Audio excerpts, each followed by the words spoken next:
आदाब, नमस्कार। आप सभी का इस्तकबाल है हमारे खास शो विमेंस आवर में और मैं हूं आपकी होस्ट माहिरा गौहर। आज हमारे विमेंस आवर में हमारे खास मेहमान एक ऐसी मुमताज़ हस्ती हैं जिन्होंने अपनी ज़िंदगी को सिर्फ अपनी कामयाबी तक सीमित नहीं रखा, बल्कि इल्म, अदब, समाज सेवा के ज़रिए अनगिनत लोगों की ज़िंदगी को भी रोशन किया। जी हाँ, मशहूर उर्दू शायरा और अफसाना निगार अज़रा नकवी साहिबा ने इराक, कनाडा, सऊदी अरब जैसे देशों में रहते हुए भी अपनी ज़ुबान और तहजीब से गहरा रिश्ता बनाए रखा। लगभग 3 दशकों तक विदेशों में रहने के बावजूद उन्होंने उर्दू अदब की खिदमत जारी रखी और दक्षिण एशियाई महिलाओं के अपलिफ्टमेंट के लिए एक अहम काम किया। वहीं अरबी कहानियों के उर्दू अनुवाद के लिए भी खासा तौर पर जानी जाती हैं। आज रिक्ता फाउंडेशन से जुड़कर उर्दू ज़बान और साहित्य के प्रचार प्रसार में खास किरदार भी निभा रही हैं।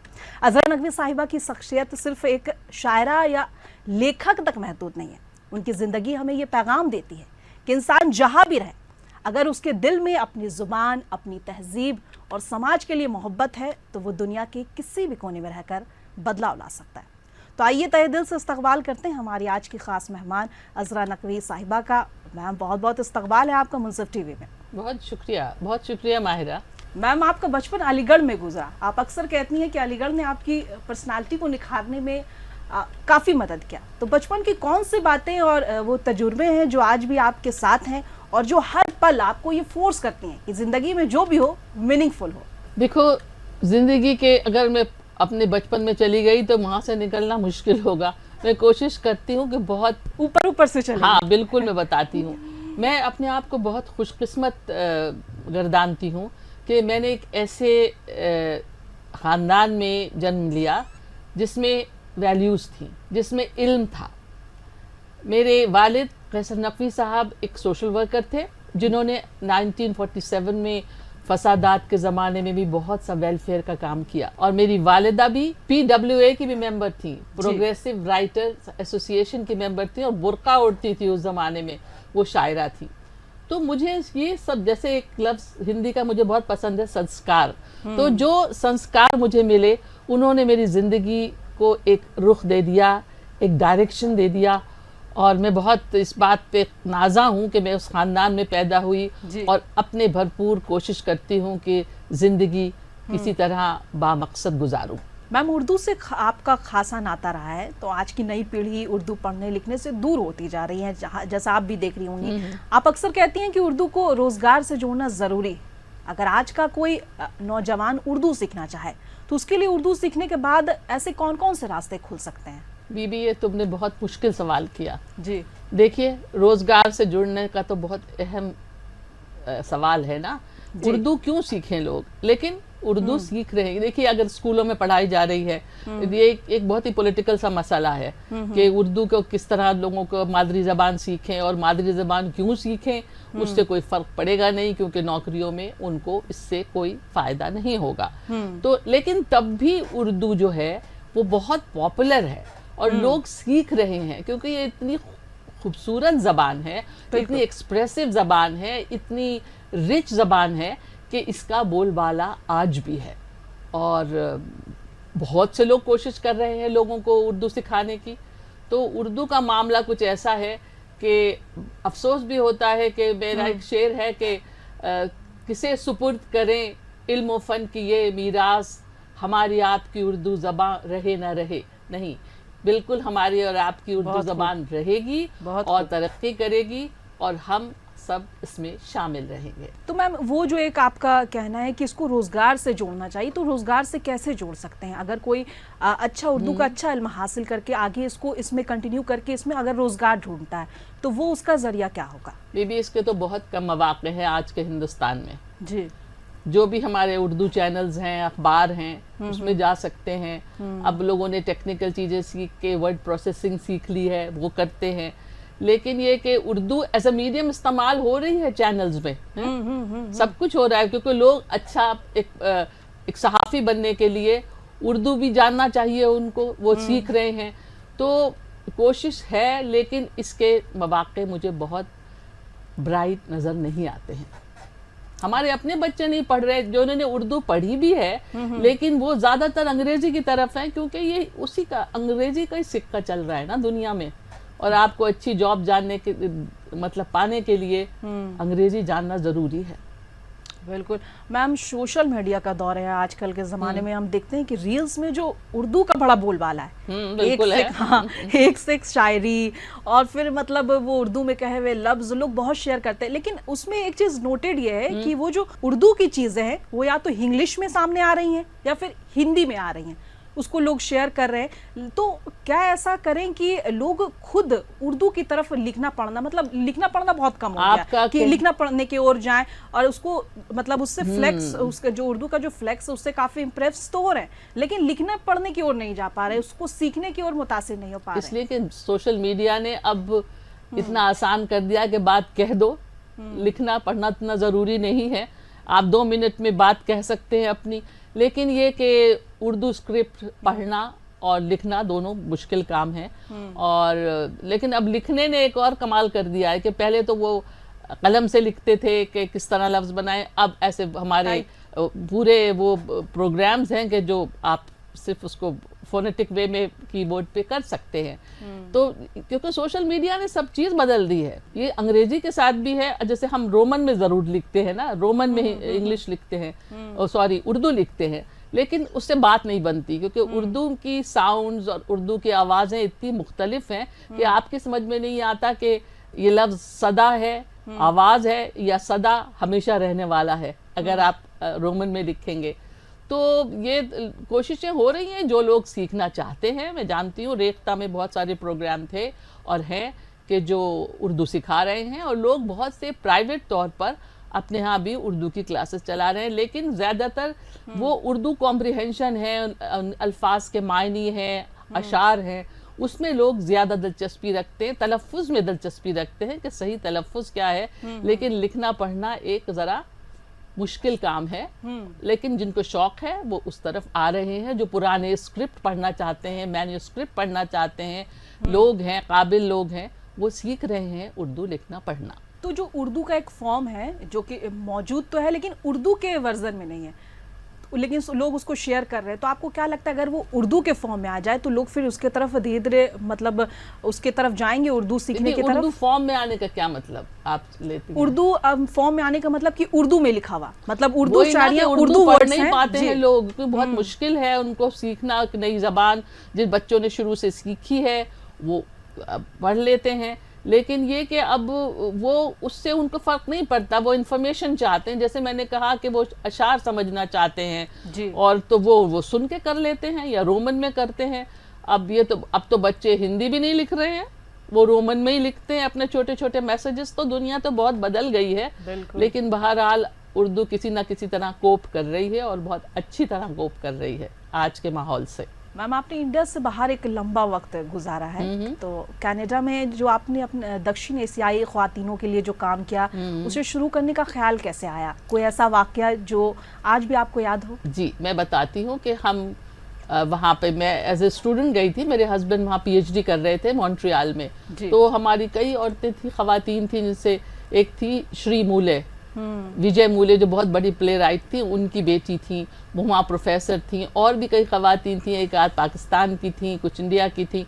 तो हमें लगा कि जो हमारी हमने एसोसिएशन बना ली ऐसे ही कि औरतों के मिलें, बैठें, बातें करें।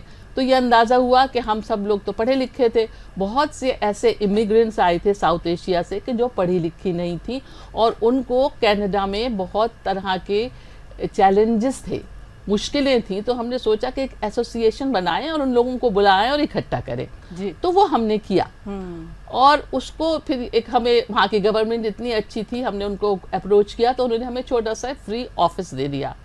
और फिर जब हमें ऑफिस मिल गया तो हमने इतने काम किए उन ख़वातीन के लिए। उनको अगर उनको हॉस्पिटल में कोई प्रॉब्लम था तो हम वहाँ गए, अगर कोई सरकारी चीज़ उनको चाहिए थी, कुछ इन्फॉर्मेशन चाहिए थी, उनको लेके गए, कोर्ट में लेके गए। तो उससे हमें बहुत सारी, फिर हमने ग्रांट्स लिखी और हमने बहुत सारे काम किए। एक सेंसिटाइजेशन वर्कशॉप्स की मुख्तलिफ जगह जाके, जैसे हॉस्पिटल्स में, यूनिवर्सिटीज़ में, स्कूल्स में, कि देखिए हमारा जो एक कल्चर है वो ये है। तो हम अपने वहाँ के बच्चों को या अपने पेशेंट्स को या वहाँ के लोगों को, जब गवर्नमेंट की एजेंसीज डील करती हैं तो इन बातों का ख्याल रखना चाहिए। तो हमारा साउथ एशिया कम्युनिटी सेंटर बाद में ये भी करने लगा कि जो बैटर्ड वाइफ्स थी उनको उनकी मदद, क्योंकि कनाडा में तो बहुत यह है कि उनके पास होम्स हैं जहां वो जा सकती हैं, उनको मदद मिल सकती है। तो ऐसी औरतों का वो हमसे अप्रोच करती थी, हम उनकी मदद करते थे। इसमें हमें कम्युनिटी से बहुत सारा गालियां भी सुनने को मिली, मगर कोई बात नहीं, बहुत कामयाब रहे हम इसमें। और ये आज तक चल रहा है। मैं कनाडा से आए हुए मुझे 15 साल हो गए हैं, लेकिन ये हमारा सेंटर अब भी टच में हूँ मैं, और अब भी चल रहा है और बहुत कामयाब है। मैम, यहाँ भी आपका एक संस्था चल रहा है, उसके बारे में कुछ बताइए, वो किस तरह से काम करता है? मेरा तो संस्था नहीं है, बहुत हमारे ग्रुप का है। एक है पॉकेट फुल ऑफ सनशाइन जी। अभी मैं उसकी ट्रस्टी हूँ। मेरी कज़न है तस्नीमा जैदी, जो प्रोफेशनल सोशल वर्कर है, वो और उसके कुछ साथियों ने, रितु है उसकी प्रेसिडेंट, तो हमने मिलके एक आज से कोई 4-5 साल पहले शुरू किया था ऐसे बच्चों के लिए कि जो सड़कों पे घूमते थे, जिनकी माएँ घरों में खाना पकाती थी, कहीं फैक्ट्री में काम करती थी, उनके रहने की कोई जगह नहीं थी, तो उनके डे केयर शुरू किए थे कि वो, क्योंकि बहुत वल्नरेबल होते हैं वो बच्चे, अजीब अजीब चीज़ों में फंस जाते हैं। बिल्कुल। तो बहुत एक आध सेंटर से शुरू किया और अब हमारे 4 सेंटर चलते हैं। 3 तो बहुत बड़े हैं, एक जोगाबाई में चलता है जिसमें तकरीबन हमारे 150-200 बच्चे हैं, और उसको हमारे एक एजेंसी जो है उसने स्पॉन्सर भी किया है। एक मदरपुर खादर में है, एक ओखला विहार में है, और मैं उन सब सेंटर्स में जाती भी हूँ। मैं तो बहुत कम जा पाती हूँ, लेकिन बहरहाल मैं ट्रस्टी हूँ और जो कुछ कर सकती हूँ लोग स्पॉन्सर भी करते हैं।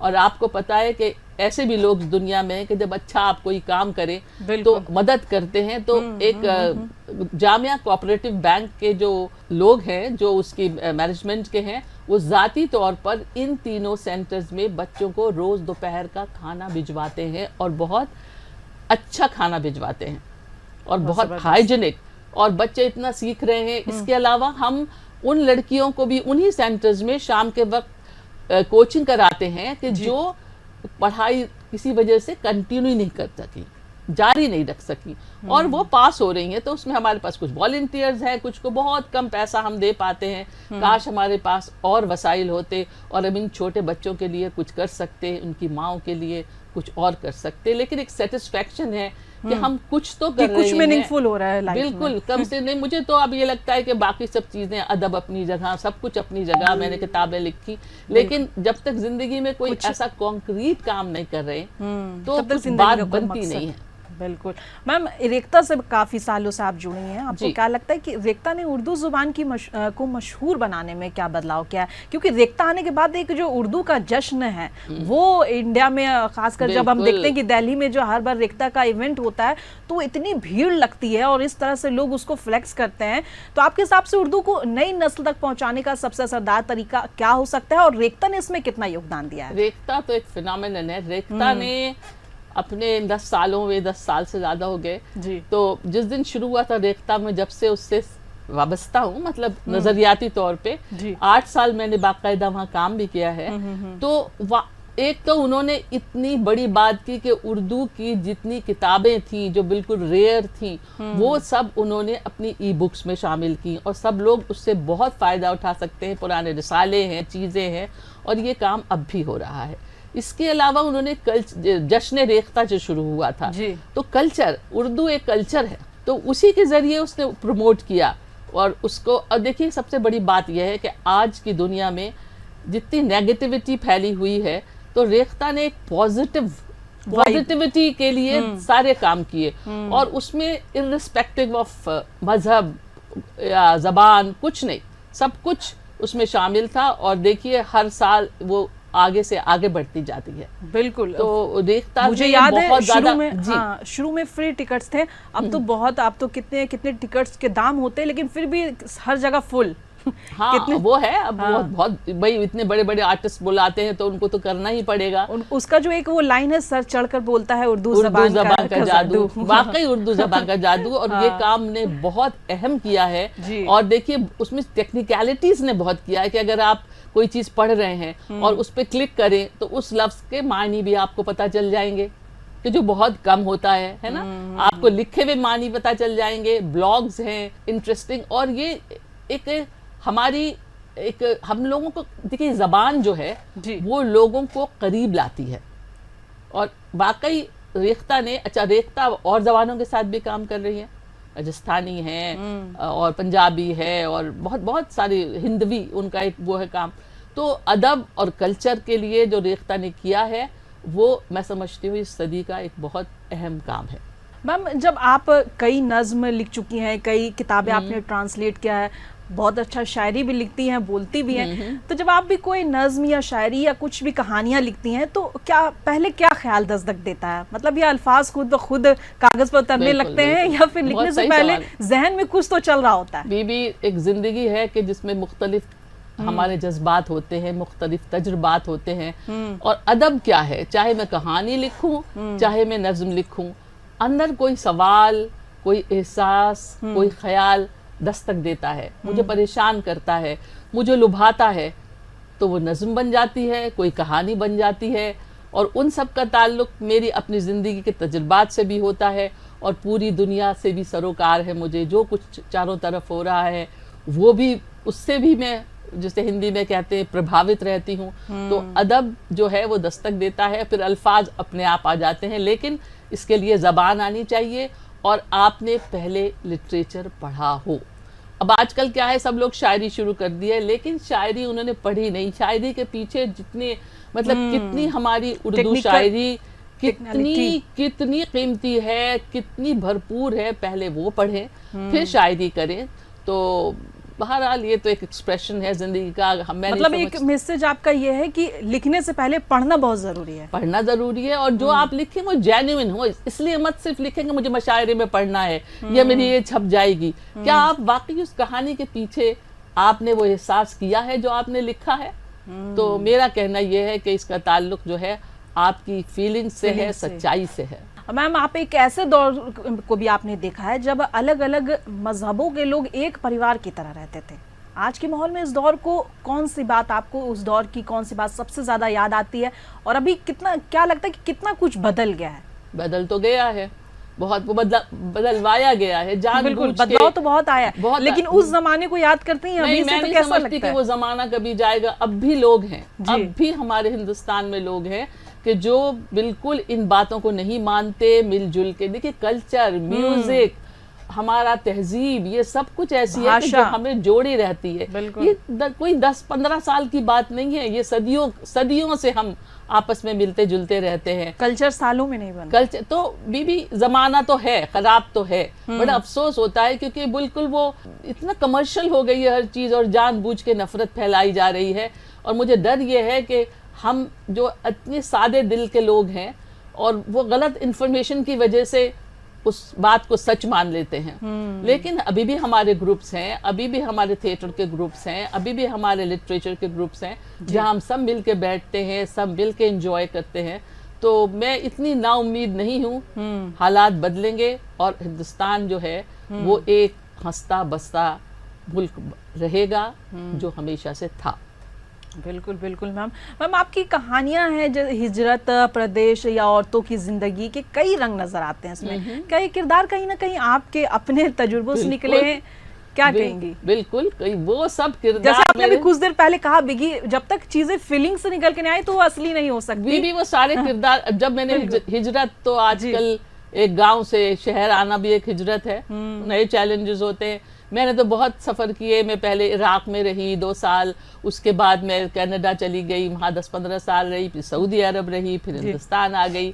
तो लेकिन वहाँ इतने लोग मिले और मैंने ये लोग तो सब असली है, कोई मेरा सोचा हुआ तख्लीक किया हुआ किरदार नहीं है। लेकिन कोई एक किरदार एक कहानी में तो दिखाया जाता नहीं है, तो उसमें आप कई किरदारों की झलक देख सकते हैं, कई वाक़यात की झलक देख सकते हैं, क्योंकि भाई मेरा तो समाज से सरोकार है और समाज में असली लोग होते हैं। मैम, सऊदी अरब में भी जो है आप रही हैं, सऊदी अरब की जो ख़वातीन की कहानियाँ का जो तर्जुमा किया था आपने, तो तर्जुमा करते वक्त आपको क्या महसूस हुआ? क्या आपकी जो मतलब क्या उनकी परेशानियाँ और जो ख्वाहिशें हमारे समाज की औरतों से कितनी मिलती जुलती? भी सब ये हुआ, ये मैं किस्सा सुनाती हूँ कि मैं वहाँ अखबार में भी काम करती थी, मैं सहाफ़ी थी और मैं उर्दू अखबार और इंग्लिश अखबार दोनों में लिखती थी। सऊदी गज़ेट में भी इंग्लिश अखबार था। तो वहाँ के मैं जो एक सब एडिटर थे उन्होंने मुझे किताब दी बियॉन्ड द ड्यून्स इंग्लिश में। तो उसमें सऊदी औरतों के लिए 60s में छपी थी। हाँ, उसमें सऊदी औरतों की लिखी हुई कहानियां थी। तो जब मैंने पढ़ी तो मुझे बड़ी हैरत हुई। मैंने कहा हम समझते थे वो बुर्का पहने हुए और उस तरह की औरतें, ये तो बड़ी फेमिनिस्ट सी बातें कर रही हैं। वो जो मसाइल हमारे थे उनके कल्चर के साथ थे, तो वो मुझे बहुत अच्छी लगी। तो मैंने एक उसके ऊपर मजमून लिखा, हिंदुस्तान में छपवाया, तो लोगों ने उसको बहुत पसंद किया। तो उन्होंने कहा कि ये तो हमें पता ही नहीं था कि ये कहानियां लिखी जा रही हैं। तो क्योंकि उसको एक टीम ने पूरा अरबी से इंग्लिश में ट्रांसलेट किया था, मैंने इंग्लिश से उर्दू में किया था। उसका नाम रखा था सऊदी अरब की कलमकार ख़वातीन की मुंतखब कहानियाँ। तो वो कहानियों ने मुझे हैरान किया। तो मैंने सोचा कि मैं इसको छपवाऊँ और अपने उर्दू क़ारीन की तरफ के सामने लाऊं, और इसकी बहुत पजीराई हुई। सब लोगों ने इसको बहुत पसंद किया। मैम, आपने इतने सारे बुक्स लिखे हैं, इतने सारे बुक ट्रांसलेट किए हैं, जो बुक्स आपके सबसे करीब है और क्यों सबसे करीब है? बीबी सब मुझसे करीब है। बेसिकली मैं शायरा हूँ, सब किताबें मेरे सबसे करीब हैं, सभी करीब हैं। मेरी आंगन जब परदेस हुआ मेरी कहानियों का मजमुआ है, और दिल के मौसम बदलते रहते हैं, वैसे मेरी शायरी की किताब है। और फिर मैंने बहुत से अपने कॉलम, सभी मेरी पसंदीदा है। लेकिन रेखता के लिए मैंने एक किताब लिखी है, उर्दू शब्दों का गुलदस्ता। उसको लोगों ने बहुत पसंद किया, वो मैंने लिखी, और वो हिंदी में है। और उसमें मैंने उर्दू के अल्फाज को मुख्तलिफ टॉपिक्स के तहत, मुख्तलिफ उन्वानात के तहत अरेंज किया है, और आपसी अल्फाज का रिश्ता भी बताया है। तो इस किताब को मेरे लिए एक बहुत ही काबिल फ़ख्र किताब है, और इसको मुझे बहुत शुक्रिया लोगों का कि बहुत पसंद की गई। मैम, आपकी जो वालिदा साहिबा हैं सैयदा फरहत साहिबा, खुद एक शायर थी जी। उनकी कौन सी सीख या बात आज भी आपकी ज़िंदगी और कह सकते हैं कि तख्लीकी सफ़र में रहनुमाई करती है? हर वक्त याद रहती है अम्मी की। अम्मी बचपन में हमें लोरी क्या सुनाती थी। एक तो उन्होंने सारी पुरानी नज़में जो बच्चों की थी हमें लोरी की तरह सुनाई। कहानियां भी ऐसी कि जिसमें ऐसी वाली सीख नहीं कि एक अच्छा बच्चा था एक खराब बच्चा था, नहीं, वो ऐसी कि जिसमें इंसानियत थी। और वो हमें एक लोरी सुनाती थी कि सो जा लाल मेरे तेरे लिए, जागे सारा जहान तेरे लिए, जागे तेरे लिए फौज अमन की, जागे मजदूर जागे किसान। तो आप सोचिए, क्या यही एक जो कहानियां थी बचपन में आपके मदर फादर की तरफ से जो एक रहनुमाई किया गया, एक सीख दिया गया, क्या यही है कि आपने टेक्निकल कह सकते हैं कि बीएससी वगैरह की पढ़ाई करने के बावजूद आपका जो रुझान है हमेशा से लिटरेचर की तरफ बहुत गड़बड़ की मैंने सब एमएससी भी कर ली, जेएनयू से एमफिल भी कर लिया, बिल्कुल दिल नहीं लगा उसमें। और जब मैं कनाडा गई तो मेरे हस्बैंड ने मेरा साथ दिया। वो कह रहे थे तुम पीएचडी कर लो, मैंने बात कर लिया यूनिवर्सिटी में, रात भर में जागती रही। मैंने सोचा भाई मैं पीएचडी नहीं करूंगी साइंस में। तो बोले तुम क्यों नहीं सो रही हो? मैंने कहा मेरा दिल नहीं चाह रहा। बोले मत करो, जो करना है वो करो। फिर मैंने एजुकेशन में वहाँ ग्रेजुएट डिप्लोमा किया, और लिखती तो मैं जब से ही थी। टीचर हूँ, मैंने पढ़ाया, बच्चे पढ़ाना मुझे बहुत अच्छा लगता है। किंडरगार्टन टीचर रही हूँ। मैं समझती हूँ मेरी जिंदगी का वो बहुत खूबसूरत वक्त था कि जब मैं किंडरगार्टन टीचर थी, कनाडा में भी थी, अलीगढ़ में आके एक प्राइमरी सेक्शन की अलबरकात की उसकी किंडरगार्टन सेक्शन की मैं इंचार्ज रही। तो उसमें भी मुझे बहुत मज़ा आता है, लिखने में भी, पढ़ाने में भी, बच्चों से मिलने में भी। आखिरी सवाल मैम, आपने शायरी, अफसाना निगारी, तजुर्मा और जो कह सकते हैं रेडियो और समाजी खिदमत, हर मैदान में काम किया। पीछे मुड़कर देखती हैं तो किस बात की सबसे ज्यादा तसल्ली होती है? एक बात और बताना चाहती हूँ, अदब के हवाले से है कि मैं बनात, एक हमारी औरतों की, कलमकार औरतों की, राइटर्स की एक अदबी तंजीम है जिसको अब माशाल्लाह कई साल हो गए हैं, 9 साल हो गए हैं। तो वो हम खवातीन ने बनाई थी इसलिए कि हम एक फोरम हो कि हम अपने दिल की बात कह सकें। दिल की बात तो यूं भी कहते हैं, लेकिन हम चाह रहे थे कि इसको प्रमोट करें। तो निगार अजीम उसकी प्रेसिडेंट हैं और तस्नीम कौसर वाइस सेक्रेटरी और मैं वाइस प्रेसिडेंट। तो हम लोग को एक मौजू देते हैं, व्हाट्सएप ग्रुप है, हम लोग मौजू देते हैं, उस पर लिखवाते हैं लोगों से। सोचिए इतनी बहुत सी औरतें 40-45 जो है अपने मुख्तलिफ बैकग्राउंड से अपने तजुर्बात लिखती हैं। हमने पहली किताब छापी यादों के झरोके, जिसमें लोगों ने अपनी यादें लिखी। दूसरी है जो अक्सर याद आते हैं, कि जिसमें अपनी ज़िंदगी में कुछ ऐसे कैरेक्टर्स हैं कि जो कि बहुत इम्पोर्टेंट थे, लोगों ने वो लिखे। और अब तीसरी किताब छप गई जिसका वो तो बहुत इंटरेस्टिंग है कि लोग क्या कहेंगे। हम औरतों के लिए ये चीज़ बहुत इम्पोर्टेंट होती है कि लोग क्या कहेंगे। तो उसमें भी कोई 45 लोगों की ख़वातीन की तहरीरें हैं। तो ये किताबें अपनी नौइयत की बिल्कुल अलग किताबें हैं, क्योंकि इसमें इतने डाइवर्स किस्म के लोगों के तजुर्बात हैं कि जो उमूमन किताबों में नहीं मिलते हैं। बिल्कुल मैम, अब क्योंकि प्रोग्राम को वाइंड अप करेंगे तो आप चाहती हूँ कि आप एक अपनी अच्छी से एक शायरी सुना दें आखिरी में। अच्छा, जो आपकी सबसे पसंदीदा हो। मैं एक नज़म सुनाती हूँ आपको जो हिजरत से ताल्लुक़ रखती है जी। सभी जा रहे हैं दूसरे मुल्कों में, हर आदमी जाना चाहता है। अजनबी शहर नाजा न हो, हम गरीबुल वतन तेरे दामन में आए तो हैं। जगमगाती है तेरी जबी, हमको इकरार है, तेरी रौनक से कब हमको इनकार है। हमने सौंपे तुझे अपने इल्मो हुनर सरहद, हमने सौंपे तुझे अपने इल्मो हुनर सनदे, खुद को सौंपा नहीं। जाने क्यों हर कदम पर ये एहसास है, एक नई कार, बैंकों के कर्जे, क्या यही अपनी मीरास है। अपनी तहजीब, मजहब, ज़बां हाथ में खाली कशकोल थामे, साथ चलते हैं क्यों, एक खलिश दिल में रहती है क्यों कि ये डॉलर हमारा खुदा तो नहीं। अजनबी शहर कैसे बताएं, तेरे दामन की रंगीनियाँ देखकर याद आते हैं क्यों अपने वो हम वतन, जिनके चेहरे धुआं, जिस्म लागर, खमीदा कमर, जिंदगी रायगा, जो कि इंसान होकर भी इंसान नहीं। अजनबी शहर कैसे बताएं, हमने क्यों छोड़ दी अपने आंगन की उसरत ज़दा आफियत, अपने घर, अपने मौसम, अपने नगमों की मस्ती। हम में हिम्मत नहीं थी जो लड़ते, आ छुपे तेरे दामन की रंगीनियाँ देख छोड़कर, आ छुपे तेरे दामन में हम। अजनबी शहर नाजा ना हो, हम गरीबुल वतन तेरे दामन में आए तो हैं। किसको इल्ज़ाम दें, खुद को, हालात को, ज़िंदगी की नई तेज़ रफ्तार को, या कि उन करगसों को जो सियासत की गद्दी पर हैं जलवगर। अजनबी शहर नाजा ना हो, तेरे दामन में आए तो हैं, तेरे आशिक नहीं। बहुत खूब, बहुत ज़बरदस्त मैम, बहुत बहुत शुक्रिया आपका विमेंस आवर में हमारे साथ अपनी ज़िंदगी के खूबसूरत तजुर्बे और यादें साझा करने के लिए आपका बहुत बहुत शुक्रिया। आपका सफ़र हमें ये एहसास दिलाता है कि इंसान की असली पहचान उसकी सोच, उसके किरदार और समाज के लिए उसकी खिदमत से होती है। अपने अदब, उर्दू ज़ुबान और ख़वातीन की तरक्की के लिए जो काम आपने किया है वो यकीनन आने वाली नस्लों के लिए एक मिसाल है। अब आपकी बातें हमारे नाजरीन को अपनी जड़ों से जुड़े रहने और अपने ख्वाब को पूरा करने और समाज में अपना एक पॉजिटिव और मजबूत किरदार निभाने में सीख देंगे। मुंसिफ टीवी में और विमेंस आवर में पूरी टीम की तरफ से आपका दिल से शुक्रिया और आप देखते रहें मुंसिफ टीवी। बहुत शुक्रिया।